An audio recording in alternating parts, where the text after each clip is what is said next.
Hindi ako papayag na gawan ng karikature, kahit ako'y oposisyon, na gawan ng ganyan ang ating Pangulo. Sapagkat ang Pangulo ng isang bansa, yan po ang tinatawag nating representasyon ng ating bayan, katumbas ng bandila. Alam niyo, ang isang bagay, pag hindi natin inayos, pag hindi tayo nagtulong-tulong na maayos, lalong-lalo na sa kapitbahay natin, kapitbansa natin, eh hindi po ito makatutulong sa atin.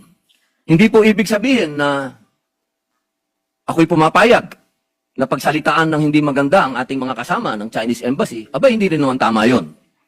Pero, hindi rin naman po tama na ang isang opisyal natin sa gobyerno, na isang unipermado pa, ay gagawa ng katatawanan o karikature ng presidente ng China. Sapagkat kanina po, habang nag-uusap kami ni Senator Amy Marcos, sabi ko sa kanya, kung yan, ginawa ng China sa ating Pangulo na si Bongbong Marcos, ako'y oposisyon, pero gagawin nila yan kay Bongbong, ay unang-una po ako magagalit.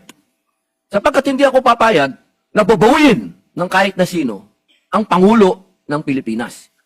Hindi ako papayag na gawan ng karikature, kahit ako'y oposisyon, na gawan ng ganyan ang ating Pangulo. Sapagkat ang Pangulo ng isang bansa, yan po ang tinatawag nating representasyon ng ating bayan, katumbas ng bandila.